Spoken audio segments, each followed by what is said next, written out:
by time for your questions from the chat box. And I did want to let you know that UConn Extension has a variety of workshops for the public, and most are available for free.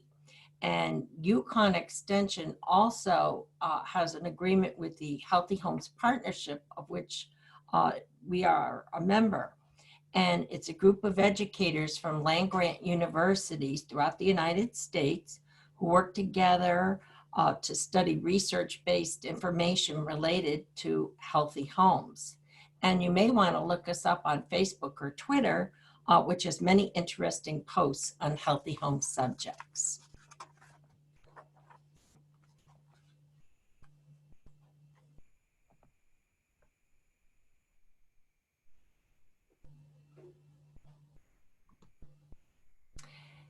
There are 8 basic healthy homes principles, and these have been identified by HUD, the U.S. Department of Housing and Urban Development. And a healthy home is characterized by these concepts, which you see here: keeping your home dry, keeping it clean, safe, ventilated, pest-free, contaminant-free, well-maintained, and temperature controlled. And what's important to remember is that a healthy home supports your health at all times. And this is especially important during the current pandemic. Under normal circumstances, people spend about 70% of their time at home. And I think most people can attest to the fact that during COVID, that we are spending more time at home than we traditionally may have. And through Healthy Homes practices, you could support good health for those in your household, which is something I think that's become, people are becoming critically aware of how to try to maintain their health as best as possible.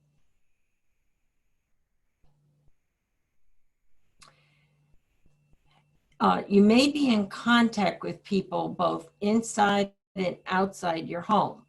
And the key point to remember is to keep surfaces clean and to keep them disinfected. You have to do both for greater protection. And also to focus on developing daily and weekly habits and routines.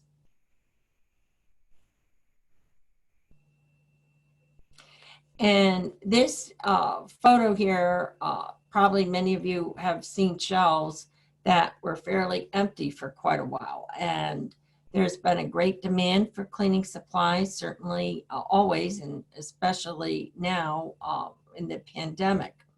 And I think that more supplies, cleaning supplies, disinfectants are available than perhaps were early on in the spring. And it's important to know when you're purchasing any kind of a supply for your home to know what task that supply is designed for, the surfaces you can and cannot use the supply on, and also how to use it safely.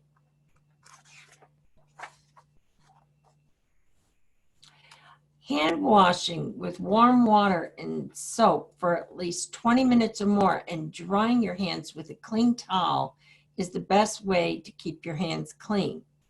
However, when you cannot access clean water and use soap, commercially made hand wipes or sanitizer are your next best choices. And homemade sanitizers may not always be labeled properly, which has led to accidents, especially if they are put in a food or beverage container, which is something you would not want to do. There have even been records of people having skin burns. And the FDA has determined some sanitizers are unsafe, especially if they're made with methanol, which is dangerous to use.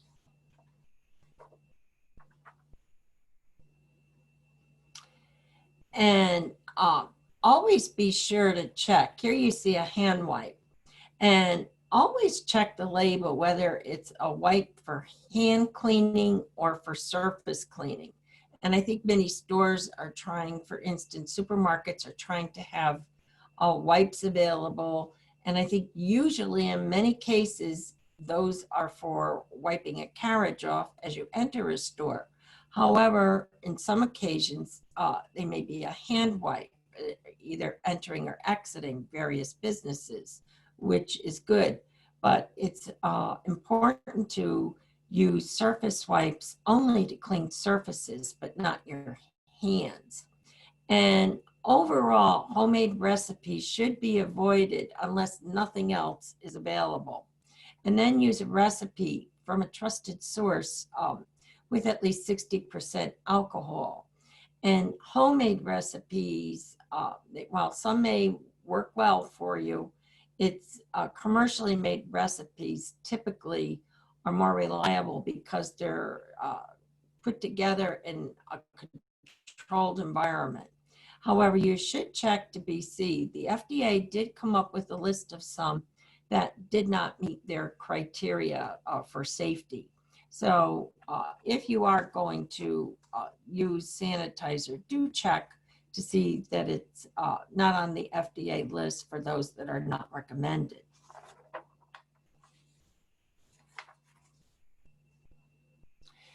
Now for hand hygiene, household members, and you should encourage those in your household, should follow normal preventative actions while at work and home, and to avoid touching their face, their eyes, their nose, or their mouth with unwashed hands. And COVID, as the research shows currently, typically is spread most through droplets, like someone who is coughing or sneezing or talking. However, you don't want to touch surfaces that may have come into contact with COVID or other germs and then touch your space. That is something you want to avoid doing. And here it lists key times to clean your hands. Typically, most people would know, for instance, coming back from unpacking groceries, you've been in an environment outside the house, it's good to wash your hands when you enter. Another probably less common idea is when you have contact with animals or pets, that's a good time to wash your hands afterwards. And certainly before and after providing routine care for another person who needs assistance, be it a child or especially someone who is ill in the household. There are protocols for storing and cleaning masks. And as we go about, I'm often surprised to see a lot of masks. Unfortunately, some of them do not make it into trash cans and are kind of littered about as you might go to different shopping centers and places or walking. But if you're at home, when you get home, you should have a place to store used masks that will need to be washed. And then once you wash and dry the mask, you should have a system like a paper bag so that you can put clean masks. And that especially in a multi-person household, that you don't get confused and you don't have dirty masks, left on a table or counter or something like that. And wash your used masks daily. And they can either be washed by hand or in the washing machine with detergent and soap. And it's good to use the hottest water possible.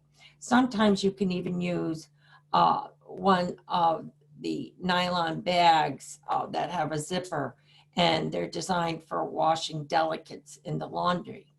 And afterwards, dry masks in the dryer, or you can hang them in direct sunlight. However, if you have allergies, you might want to dry them inside the house rather than outside, especially during allergy season. And you can hang them also to dry. Here, this slide is from one of our colleagues at Healthy Homes Partnership from North Carolina State University. And cleaning is the first step in making your home a healthier place. Cleaning removes dirt, dust, and crumbs from surfaces, and some, but not all, germs. So you'll see a lot of products that you purchase that will say cleaner, and they will be very successful if you use them as they are directed. Now, sanitizing, that destroys some bacteria and viruses on surfaces, but not the SARS-CoV-2 virus. And disinfecting, which is the third one, any kind of disinfectant or disinfecting products, they are subject to more rigorous review by the Environmental Protection Agency. And sanitizers do not qualify for inclusion on what is called the N list of disinfectants for use against COVID-2. However, disinfecting products or disinfectants do. We're going to talk about this in a little bit. And a combination of cleaning first, then disinfecting according to the directions is what people need to do in their homes. And as you can see here, this is the Environmental Protection Agency List N. And you, if you have a smartphone or you have a computer, you can find this pretty easily. And it lists many, many disinfectants for use. And it has the first two sets of it are the EPA registration number. And for instance here, if you see the EPA registration number is on the N list, you can buy that product and you can know with the forward numbers following it that you're getting an equivalent product. So one may have a famous brand name that you're aware of. Others may have a less common brand name.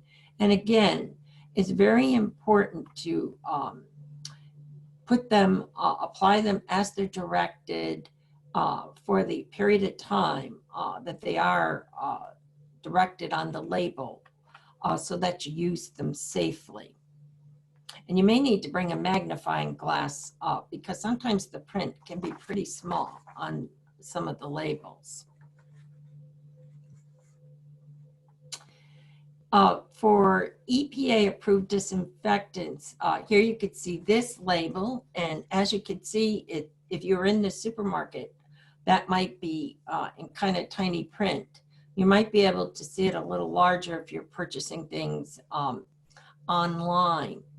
And one thing that is important, you can make your own disinfectant in small amounts and only make as much as you think you can use in up to 24 hours, because after that time, it can start to lose its effectiveness. And also, we're going to talk about bleach. Using 2 teaspoons of unexpired regular household bleach added to 2 cups of water would be a disinfectant. Or you could use alternatively a 70% alcohol and water solution to disinfect. You never would mix these together. Only mix 1 cleaning chemical with water and never mix 2 cleaning chemicals together because you could have a very bad reaction.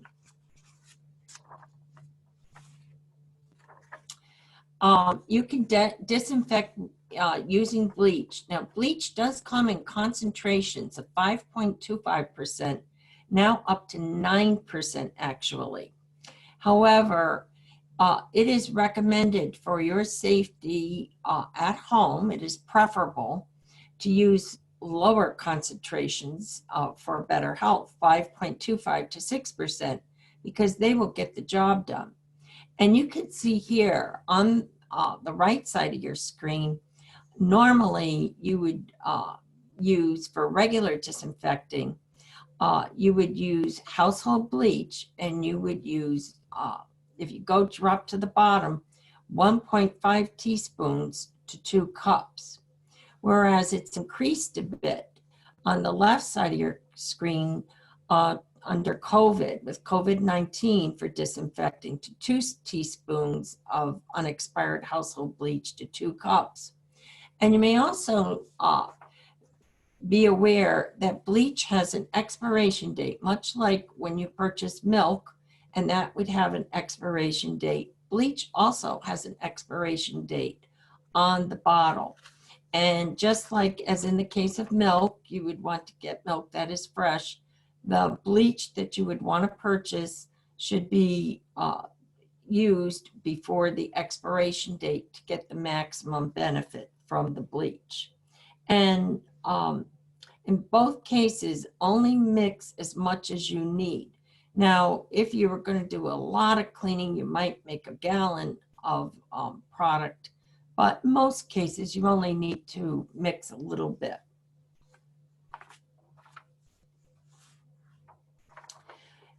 It's important to clean and disinfect together high-touch surfaces. Sarah will talk about high-touch surfaces in a little bit. And to use appropriate cleaners and disinfectants for the surface. And we have hard surfaces and soft surfaces, so you will need to use different types of cleaners and disinfectants. And always, one thing, wash your hands before you clean and after you clean and disinfect. Also, some bleach has been found that is sold in the United States that is does not claim to be a disinfectant. So do not assume that all bleach disinfects.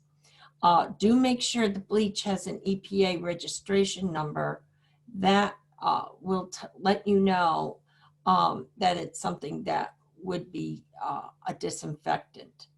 And in this case, they would need to meet the EPA criteria for use against COVID.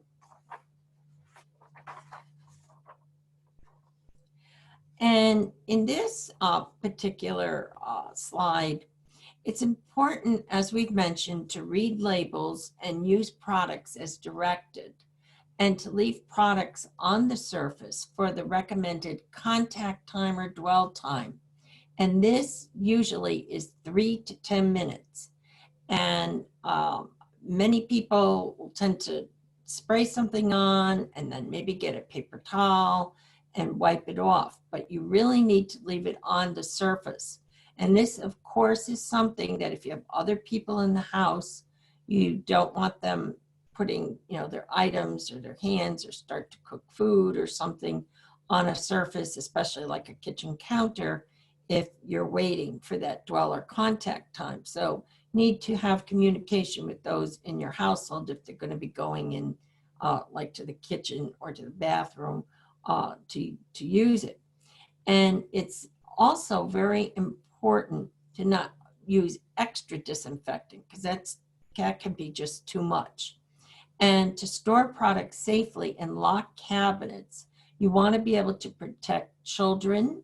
It only takes children a few seconds, very smart, to get into products in a way that could hurt them, and adults with health issues associated with memory loss. So again, be aware. And to use good ventilation. Ventilation is very important. Some people have allergic reactions to the fragrances in some of the products or the strength. So if you can, it's good to open the windows. If you want to be sure, because children can sometimes, a little young child could go up to a screen. You want to be sure it's safe, that they could not ever fall through. So you would open the windows, knowing it's safe with the children in your house if you have children. And you also may want to consider low fragrance or fragrance-free products because these, if people have asthma or allergies, are less likely to bother them. So some of it can be, trying things out as a consumer or reading labels in terms of trying to use ventilation.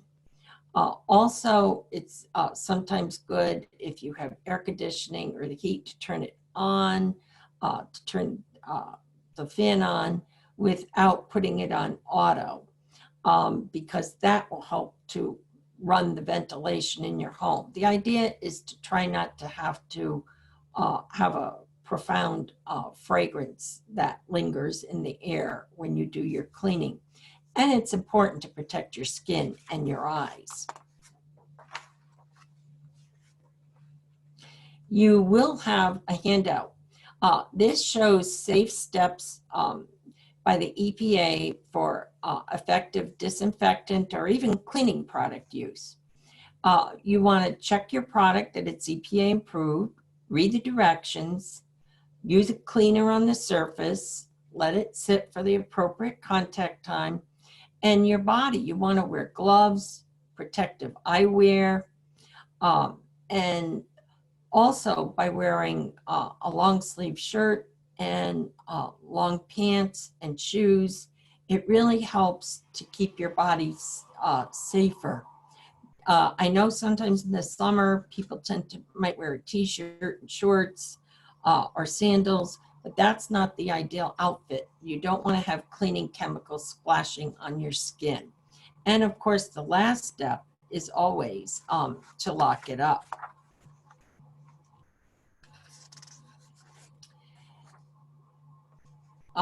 Here, be clean before you disinfect. You want to remove and put away any kind of items or clutter that are laying around, if it's, let's say, a table or a surface. And sometimes, you know, like in the microwave, if you find a cup or something, you remove that. You want to clean it out thoroughly. And with soap and water, you know, to remove any food particles before you disinfect. And disinfectants will not be as effective if the surface has not been pre-cleaned and is dirty. And do pay attention to the high-touch surfaces in your home daily.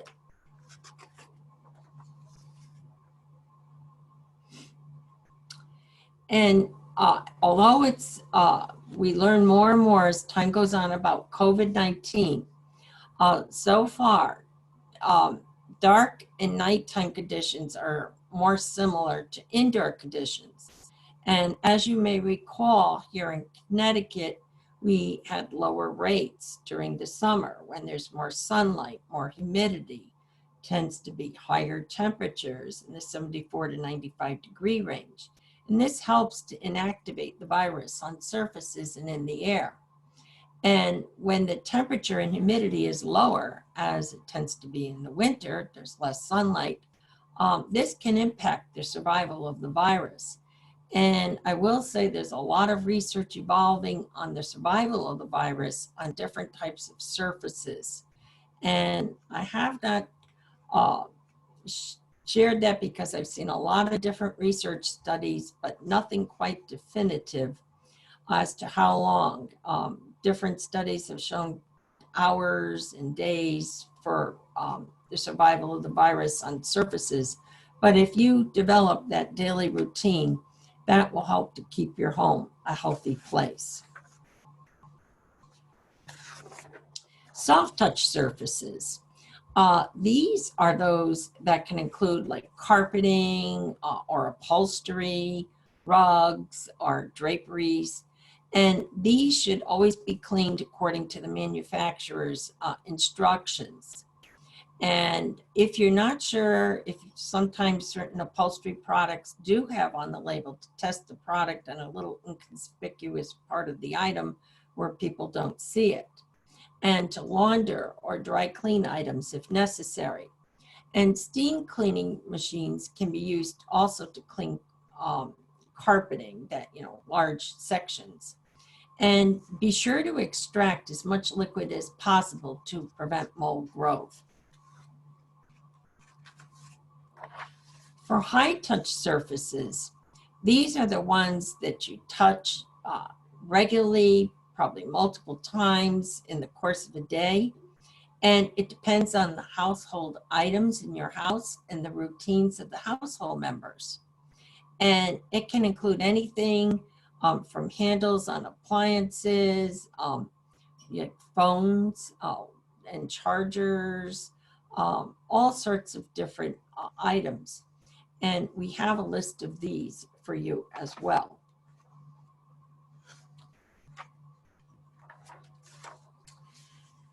Product safety. as you can see here, there's a safer choice label.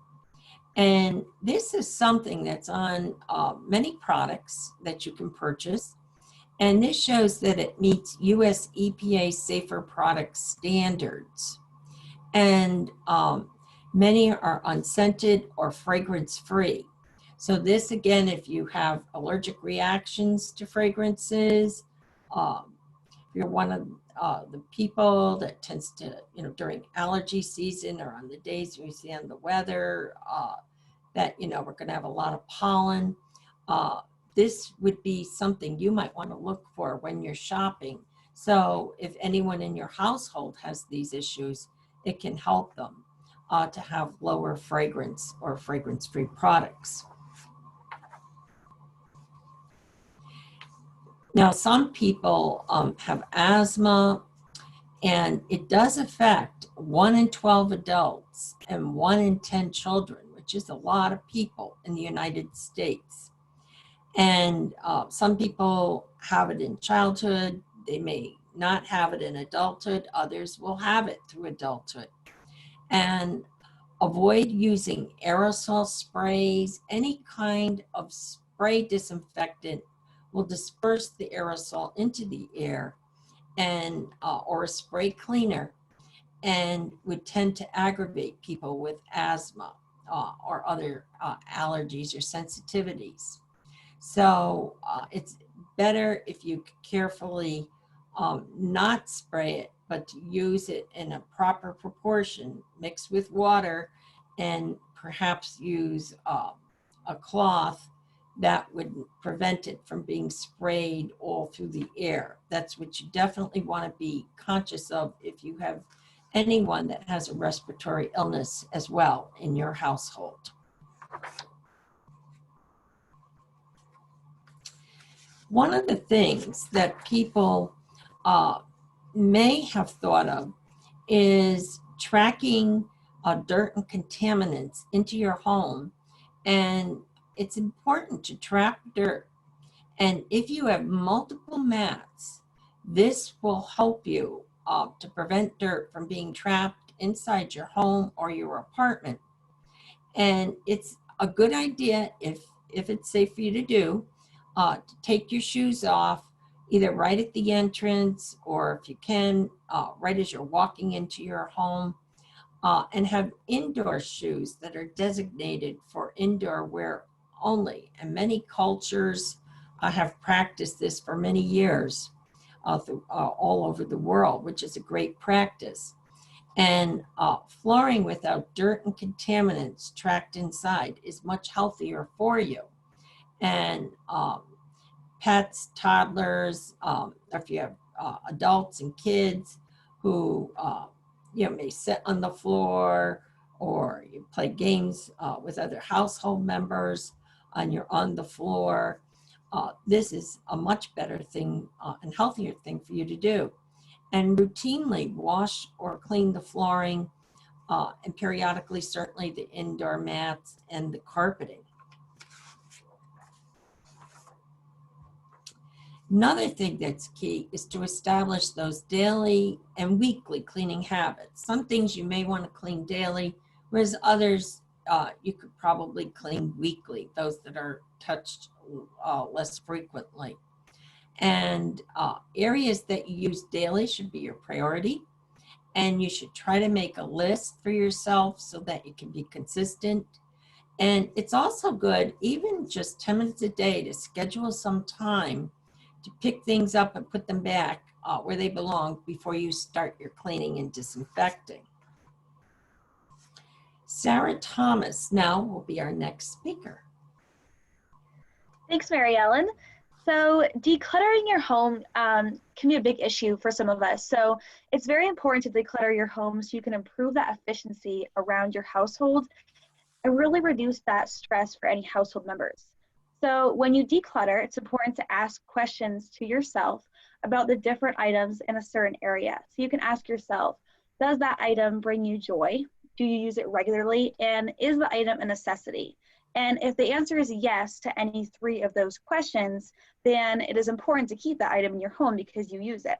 However, if it doesn't fulfill these three parameters, it might be time to recycle or donate that item to cut down on the amount of items in that area of your home. So if you start with one area of your home and then move on to the next over time, this can help to make the decluttering process a lot less overwhelming. Now, a lot of us have a home workspace or home office because of the COVID-19 pandemic. And it's also good to have some sort of workspace that you might open your bills or do any paperwork on. So making sure that you have a clean workspace is very important to maximizing that productivity, because it cuts down on all of those distractions and makes things easier to find. So considering transferring paper documents to electronic documents can cut down on the number of papers and the overall area of space that's taken up by different workspace papers can really help to cut down all of that clutter on your workspace. You can also regularly sort through those papers and keep only what you need. And using vertical storage options and shelves with bins or drawers can help to maximize all of that storage space as you move up through your different rooms in your household.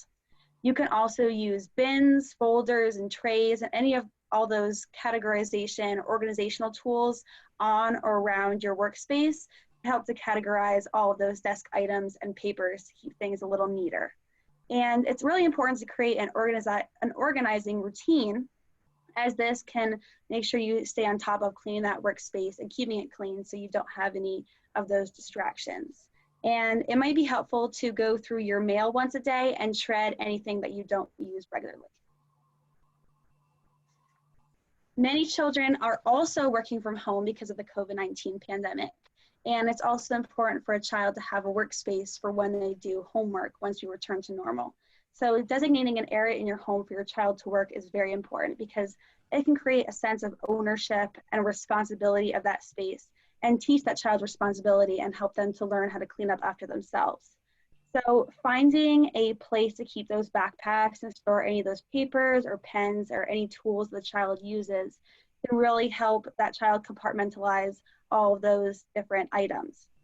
It's also important to eliminate any distractions within that work area, as simplicity is easier for children to thrive in. So it makes them stay focused on their work and then they don't get overwhelmed by the area around them. You can also help them to categorize any schoolwork and consolidate any of those tools like pencils and pens, which can make it easier for them to clean up if everything has a home.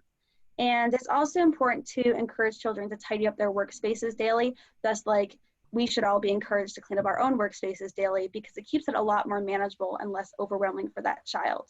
And it's also important to clean high-touch surfaces in this area daily. And this is especially true if the child is going back and forth between working at home and going to school for in-person learning. So it's important to find ways for all household members to participate in healthy housekeeping. So these are some age-appropriate chores for children to keep them involved and help them build that responsibility as they age. So these are some examples of different chores that are appropriate for the corresponding ages. And chore charts with stickers are an excellent motivator for these age groups on this slide. As children get older, the corresponding chores can get a little more complex as they develop and they take on more responsibility and as they mature. And so lots of fillable checklists are available online, and these can help to organize that child and give them a clear list of responsibilities to help keep them on task. So some best cleaning methods. If you use good cleaning tools, you're going to make the process easier. So some good cleaning tools would be a good vacuum, a damp mop, and damp dust. This can help to really clean that surface. And you can also use paper towels, any freshly cleaned mops, and microfiber cloths help to make the process a lot easier. And the same goes for sponges. And a vacuum with a HEPA filter catches all those fine particles, and this is especially ideal for people with any allergies or asthma or any sensitivities, as it really helps to filter out all of that air.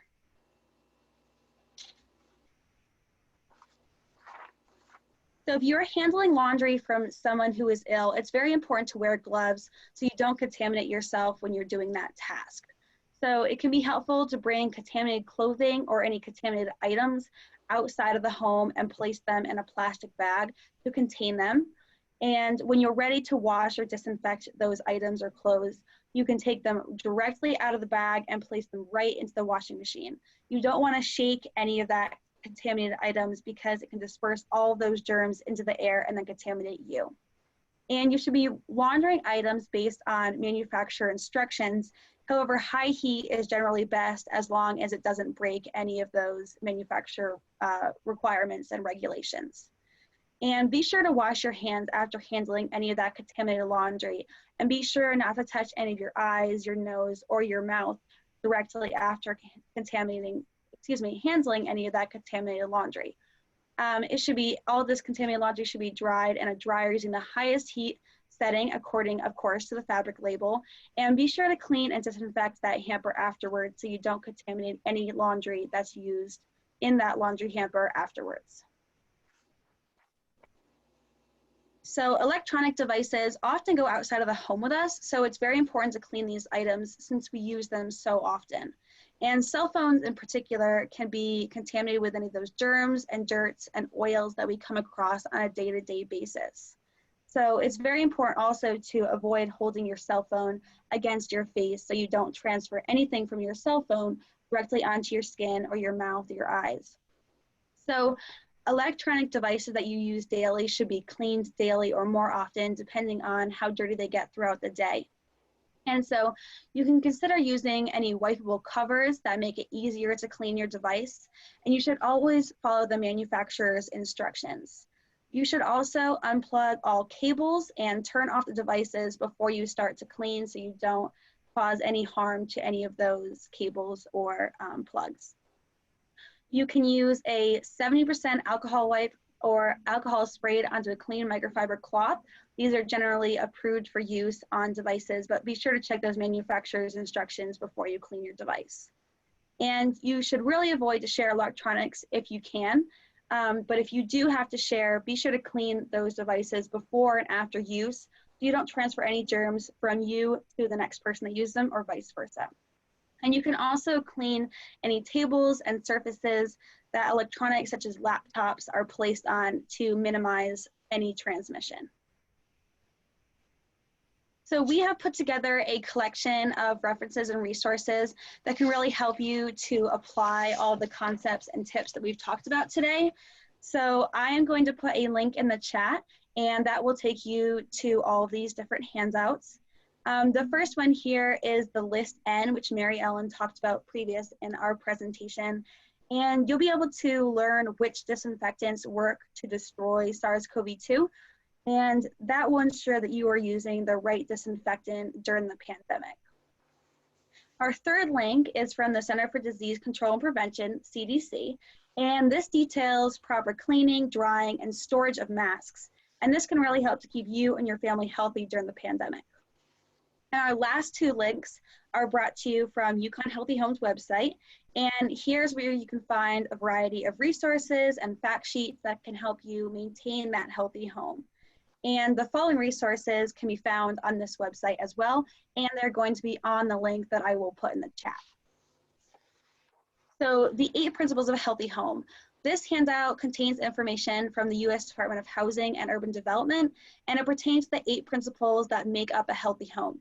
So information on this handout can really help you to identify components of a healthy home and how to improve those components to improve the health of your household members. This next handout is from the EPA, and it details those 6 steps that Mary Ellen talked about to use disinfectants safely and effectively. So it may be a good tip to print out this handout and place it somewhere near where you keep your disinfectants, or a place that you know you're going to look at when you begin to either prepare or to disinfect those surfaces in your home to make sure you're doing it in a safe and effective manner. Our next handout goes over a list of common high-touch surfaces within each area or room within your house. So it kind of compartmentalizes it and categorizes it, which makes it a lot easier to attack. So maybe on Mondays, you go into your kitchen and you clean all of these different high-touch surfaces in your kitchen, like your blender or your coffee maker or your refrigerator and your sink handles. And this document also contains information on how to select the right product and some more of those safe and effective tips for cleaning and disinfecting those surfaces. Now, it's very important to keep a routine to clean and disinfect those areas around your house. And you might have different days for doing different things. So this template can really help you to personalize your weekly and daily routines for cleaning for different household members and different family members. And it can keep you really organized and on top of all that cleaning so it doesn't get all overwhelmed. And our last handout can assist you in caring for your electronics safely and carefully. And so this handout really highlights some of those general cleaning tips and tricks. And it also identifies key electronics and electronic accessories that should be cleaned frequently, as you can see in this gray box. So we also have some more information on these following sites that can really help to keep you and your family members and your household members safe during this time and beyond. And now Mary Ellen is going to take us back to our last slide. We would like to thank you very much for participating this evening. And we would also like to mention that we have some questions. It is completely optional. We have an attachment, a feedback form to get your feedback. It is not required. You do not have to do it if you don't choose to. If you decide you do choose to answer the questions, if you could answer some of or all of these questions, share with us what you learned today. Will you use this information to have a healthier home? Also, will you share the information with any other people? And how many? And if you had any suggestions, we would be happy to hear that. And you can email me at mary.welch@uconn.edu. And again, we want to thank you for participating. So I am going to stop sharing my screen and we'll be able to open up the space for any questions for Mary Ellen. And so if you just want to place those in the chat, we'll be able to read them out loud for everyone to hear and then hear Mary Ellen's answer.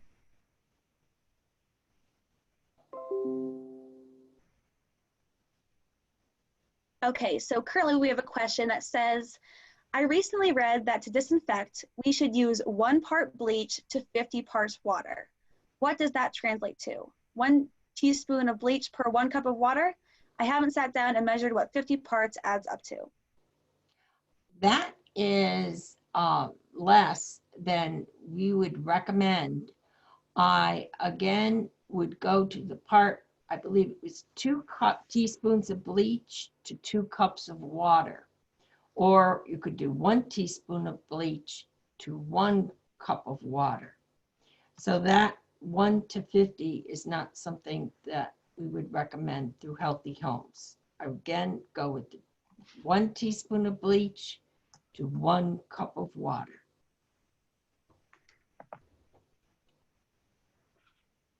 Okay, we've had a response to that question, and the individual questioning it said that it was answered to the presentation. So I think we've covered it twice. Perfect. Thank you.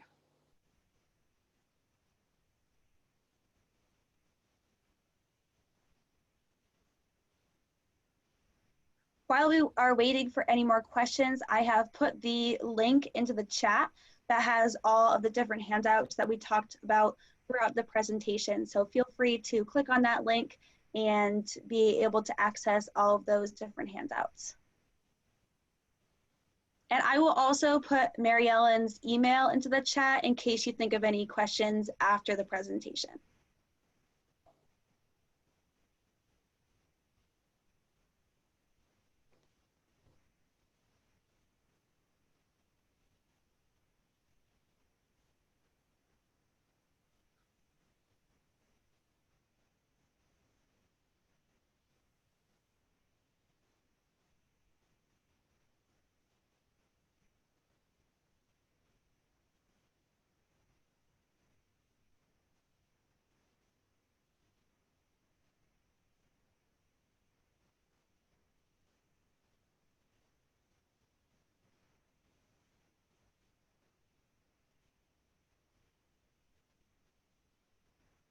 So I've put both those items in the chat, so please let me know if you can no longer see them.